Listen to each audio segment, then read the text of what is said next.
గురూజీ, మరి మంగళగిరి నుంచి లోకేష్ గారు మరియు లావణ్య గారు పోటీ చేస్తున్నారు. ఇది అయితే మోస్ట్ వాంటెడ్ ప్లేస్ అని నేను చెప్తాను. బికాస్ మనకి పక్కనే ఉన్నారు, అసలు మోస్ట్ దగ్గర శత్రువులు పక్కనే ఉన్నారు. సో జగన్ గారికి ఈయనకి పచ్చగడ్డి వేసిన బగ్గుమని అంత శత్రుత్వం అని నేను అంటాను. బికాస్ ఒక్కొక్క స్పీచ్ లో ఇద్దరు మాట్లాడుకునే మాటలు వింటుంటే భయం వేస్తుంది. కనీసం కనిపిస్తే చంపేస్తారా ఏంటి అంత భయం వేస్తున్నట్టు ఇద్దరు స్పీచ్లు ఇచ్చుకుంటారు. సో మరి ఇక్కడ ఎలా ఉండబోతుంది, ఇది అసలు మెయిన్ నాకు క్యూరియాసిటీగా ఉంది తెలుసుకోవాలని.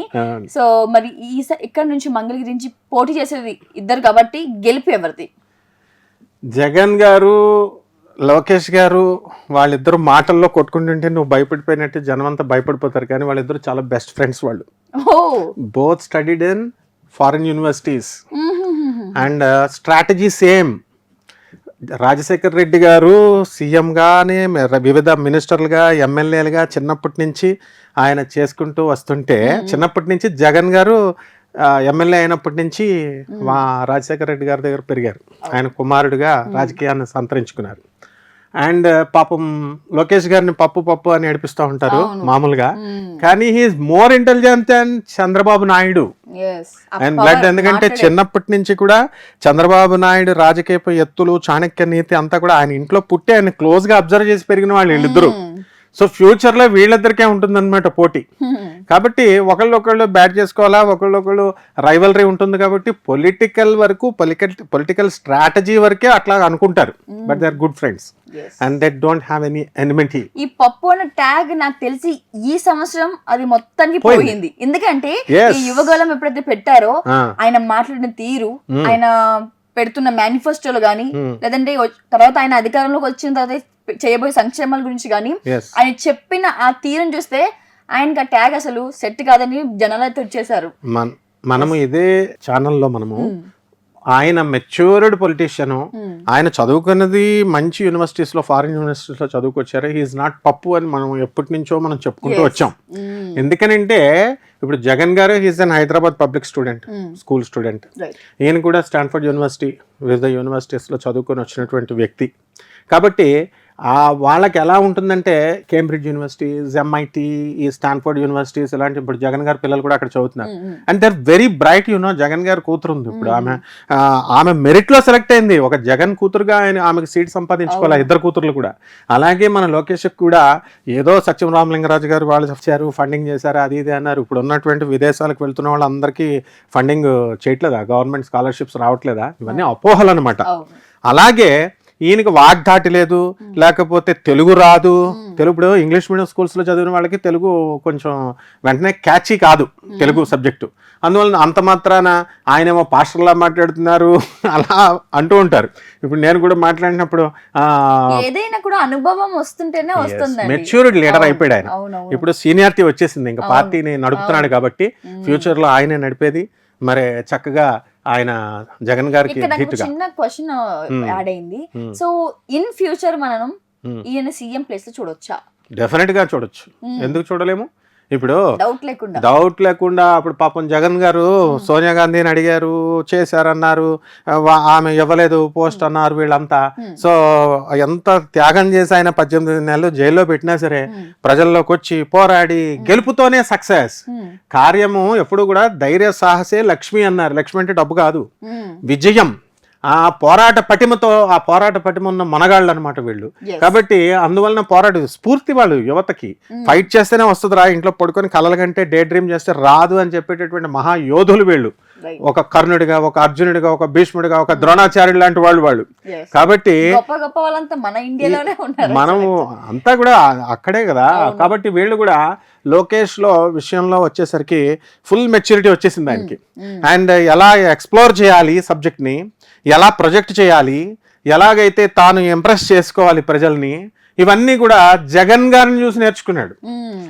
వాళ్ళ డాడీని చూసి నేర్చుకున్నాడు, జగన్ గారిని చూసి నేర్చేసుకున్నాడు, మళ్ళీ ఫైట్ చేయాలి. మరి అంతకు ముందు పాపం ఈ రకంగా కూడా పోరాడొచ్చా వీళ్ళు అనేటటువంటిది పాపం కొంత పిరికితనం ఉండేది తెలుగుదేశం లీడర్స్ లో, భయం ఉండేది. అదంతా పోయింది. ఒకసారి జైలుకి వెళ్ళిన తర్వాత, ఒకసారి మునిగిన తర్వాత ఏమవుతుంది, అంతా కూడా ఇంకా నిండా మునిగిన వాడికి చలేంటి. సో ఆయన జైలుకి వెళ్ళాడు, చంద్రబాబు నాయుడు గారు జైలుకి వెళ్ళారు. సో ఎవ్రీథింగ్ అంతే. తెగిచ్చేస్తే ఎవరైనా సరే, any common man also can become a politician. వీళ్ళు ఏమన్నా పైనుంచి ఊడిపడ్డారా? మామూలుగా పుట్టినటువంటి వాళ్ళే, మనలో నుంచి వచ్చిన వాళ్ళే. ముందు లీడర్ అనేటటువంటి వాడు ఎలా తయారవుతాడో తెలుసా? ఫస్ట్ ఒక స్ట్రీట్ లో కరెంటు బిల్లులు కట్టడానికి వాడు చేస్తాడనమాట. నాకు పని ఉంది నాయన కొంచెం కట్టి పెట్టు అంటారు. తర్వాత వాటర్ బిల్లులు కడతాడు. తర్వాత వాళ్ళ మీద 10 మందిని పోగేస్తాడు. పోగేసి లీడర్షిప్ చేసి అది లీడర్గా అలా నెక్స్ట్ ఎలక్షన్స్ లోకి ఇట్లా వచ్చి తయారైన వాళ్ళే. ఆ తర్వాత వీళ్ళు ఏమైపోతారంటే, లీడర్స్ అయిపోయిన తర్వాత ఈ కింగ్డమ్ మా తాత సంపాదించింది, ఈ కింగ్డమ్ మా తాతల జాగీరు అనుకుంటే పడగొట్టేస్తారు ఓటర్లు. ఏం చేస్తారు? Democracy, secularism. అందువల్ల డెమోక్రటిక్ గా ఇప్పుడు ఎన్నో పార్టీలు మనం చూసాం. మేమే వచ్చేస్తాం మూడోసారి కూడా అనుకున్న వాళ్ళని కుప్పకూలు చేశారు ప్రజలు. అలాగే ప్రైమ్ మినిస్టర్లు ఇందిరాగాంధీ నాకు తిరగలేదు అనుకుంటే ఎమర్జెన్సీ టైంలో తొక్కి పడేశారు. యాక్చువల్గా తెలివైన వాళ్ళు లీడర్స్ కాదండి, జనాలే తెలివైన వాళ్ళు. And highly diplomatic and very intelligent, very sharp. అసలు అమాయకులు మన లీడర్సే పాపం. అందుకని దే విల్ ఇన్నోసెంట్లీ బిలీవ్. ఇప్పుడు ఓటేస్తాం సార్ మీకు అంటే నమ్ముతారు కదా, డబ్బులు ఇస్తారు పాపం. డబ్బులు ఇస్తే ఓటేస్తాడు కదా అని వాడు ఇద్దరి దగ్గర తీసేసుకుంటాడని ఏం ఎక్స్పెక్ట్ చేస్తాడు ఆయన? సరే తీసేసుకుని వాడికి కావాల్సింది వాడు వేసేస్తాడు. సో ఇక్కడ కావాల్సింది ఏంటంటే పుష్కలమైనటువంటి అధికార యోగాలు మన లోకేష్ గారికి ఉన్నాయి. లోకేష్ సీఎం కాలేడు, లోకేష్ ఎమ్మెల్యే కాలేడు అని చెప్తున్నారు కదా. It take some time. Every dog has a day. ఏదో ఒక రోజున ప్రతి ఒక్కరికి ఛాన్స్ వస్తుంది. ఇక్కడ ఈయనకి ఇది ఒక్కటే చాలు ఆన్సర్. మేషంలో రవి, రాజ్య స్థితిగతుడైనటువంటి రవి ఏ నాటికైనా సరే ముఖ్యమంత్రిని చేస్తుంది. అసలు ఆయన ఎమ్మెల్యే అవసరం ఉంది, మన మినిస్టర్ గా చేశాడుగా లాస్ట్ టైం చేశాడు. కాబట్టి ఆ రవి దాని డ్యూటీ చేసుకుంటూ పోయింది. అలాగే ఈ యొక్క శుక్రుడు వచ్చే స్థితిలో మీనరాశిలో ఉన్నాడు. ఆల్ కంఫర్ట్స్ అన్ని ఆయన కాళ్ళ దగ్గరికి వస్తాయి. But is a good man, gentleman. So ఈ శుక్రుడు బుధుడు కూడా మిత్రక్షేత్రగతులే, ఆయన మిత్రులు. కాకపోతే ఈ యొక్క బుధుడు ఆ మీనరాశిలో కొంచెం బాగుండకపోవడం వల్ల కమ్యూనికేషన్ లో ప్రాబ్లం ఆయనకి. బుధుడు అంటే ఎవరు? కమ్యూనికేషన్ స్కిల్స్, మాట తడబడ్డము, ఇవి అవన్నీ కూడా గతంలో ఈ బుధుడు మీనరాశిలో ఉండి నేర్చపట్టడం వల్ల, శత్రుక్షేత్రంలో ఉండడం వల్ల ఆయన అలా చేశాడు తప్ప. బట్ ఇప్పుడున్నటువంటి గ్రహస్థితిని బట్టి ఆయన చక్కగా పుంజుకుంటున్నారు. మూవింగ్ టు లావణ్య గారు. లావణ్య గారు వచ్చేసరికి ఈమెకి మేషరాశిలోకి వచ్చారు పేరుని బట్టి. అండ్ గోచార రీత్యా మేషరాశి ఇంప్రూవ్మెంట్ అయ్యింది. అండ్ ఇంకా ఇంప్రూవ్ అవుతుంది యాజ్ డే ఇంక్రీజెస్. అంటే day by day 13th May అలా పెరుగుతున్న కొద్దీ మేషరాశి పుంజుకుంటూ ఉంటుంది. సో ఇక్కడ లాభస్థితిగతుడైనటువంటి శని, రాజ్య స్థితిగతుడైనటువంటి శని ఈమెకి అధికార యోగాన్ని తెచ్చిపెడుతుంది. కాబట్టి అలాగే ధనస్థానంలోకి వచ్చినటువంటి ఈ గురుగ్రహ ప్రభావం వలన ఆమె ఏమవుతుందంటే ఆమెకి కమ్యూనికేషన్, ఆమె చెప్పేది పబ్లిక్ లోకి రీచ్ అవుతుంది. ఇక్కడ ఆ బలం కూడా కావాలన్నమాట. ఆ ప్రజల్లోకి వెళ్ళగలిగేటటువంటి what she is going to express. ఆమె ఏం చేయాలి? మేనిఫెస్టోలు తీసి పడేసాయి. ఆర్టీసీ బస్సుల్లో ఆడవాళ్ళకి ఫ్రీదా మేనిఫెస్టో అంటే? లేకపోతే మేము ఫ్రీ ఇస్తామని జగన్ అంటాడు, మేము ఫ్రీ ఇస్తామని చంద్రబాబు నాయుడు అంటాడు, మేము ఎన్ని డబ్బులు ఇస్తామని అన్ని డబ్బులు for looking for the welfare activities. వీటిని డబ్బులు తీసుకోవడం కోసం ప్రజలు ఓటేసేది. నో, గవర్నెన్స్ ఎలా ఉండాలి? They have to hear to the bureaucrats. IAS IPS officers చదువుకున్నటువంటి వాళ్ళు చెప్పేటటువంటిది వినేటటువంటి గుణం ఉన్నప్పుడు తప్పకుండా మంచి గుడ్ గవర్నెన్స్ ఇవ్వగలుగుతుంది. ఆ తర్వాత ఫోర్సైట్, ఆ తర్వాత వాళ్ళిద్దరు కూడా స్ట్రైట్ ఫార్వర్డ్ గా వెళ్ళగలిగేటటువంటి మనస్తత్వం లావణ్య మేడంలో ఉంది.